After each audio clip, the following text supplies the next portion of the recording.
Hey there, welcome back to Spirit of a Handyman, here with a helpful tip for you. 3 easy ways to conserve water and save money on your water bill. He's got the spirit of a handyman, a handyman. So here it is, the great debate. Chances are your sink at home has both a faucet and a sprayer.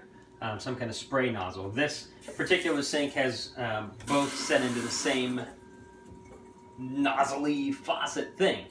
So you can save money by using your sprayer, but let me show you just how much water you could actually save. Perhaps you find yourself with some melted cheese on a plate, or smeared caramel, or frosting. So I have given 2 sample plates to show you how long it takes, time-wise, in order to rinse this just the conventional way. So I've already preheated this. This is hot water. Here we go. Here goes the icing. Coming off without too much of a hassle there. I think we can add some kind of sweet timer graphic on this so you can see whether I was putting it in the dishwasher or whether I'm washing this by hand. This is what we're up against. I don't know, we're maybe at like close to 30 seconds here to get the frosting off. And the caramel, oh, look at that caramel go. Taking its own sweet time, but it sure is working, isn't it? The lower you hold it, the more gravity's working. Like that'll take it off a little bit quicker.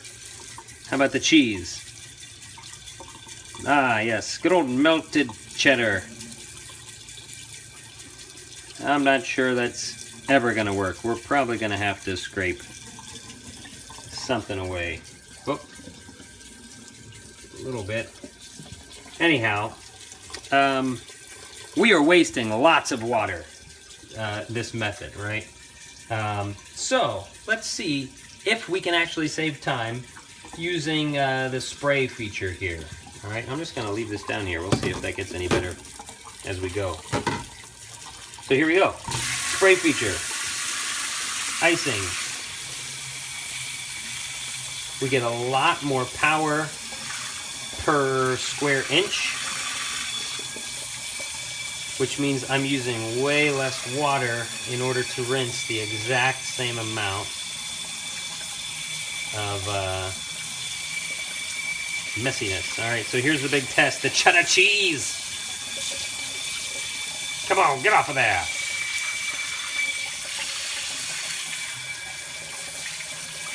Well, you know, anytime you come on melted cheese, I guess the answer is just try to make sure it doesn't get on there. Whoa!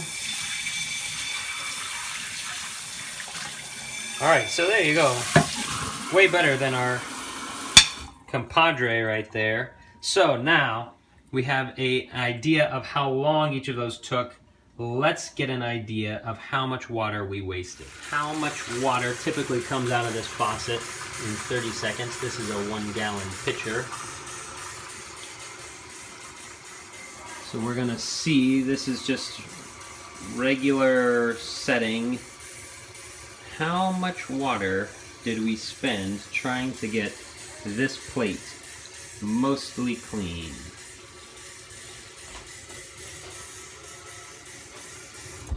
Alright, looks like here's our half-gallon mark. It is close to 3/4 of a gallon. Now, just out of curiosity, let's test the same thing with the spray feature and see if we use the same amount of water, or maybe even a little bit less. So it turns out the faucet is ejecting the exact same amount of water, whether it's in spray feature or normal feature, but because the spray feature eliminates the grime from the plate much quicker, you'll end up using a lot less water per second. One other way that the spray feature could help you if you have a faucet like this is that if you leave it on here That's going to give you enough force to wash your hand just at this setting right here.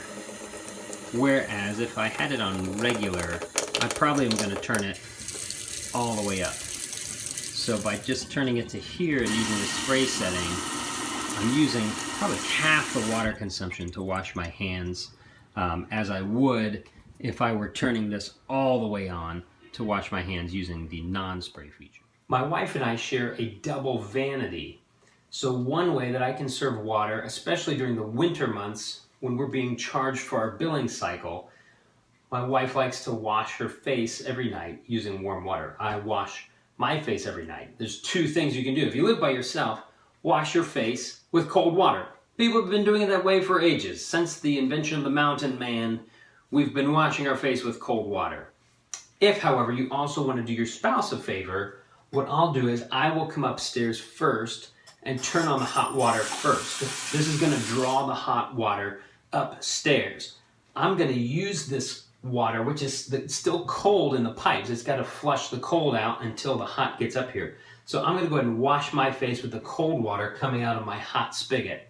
Then, by the time my wife gets up here, the hot water will already be drawn and she will be ready to wash her face. So that's going to end up saving, again, about 30 seconds of faucet use in order to draw the hot water upstairs.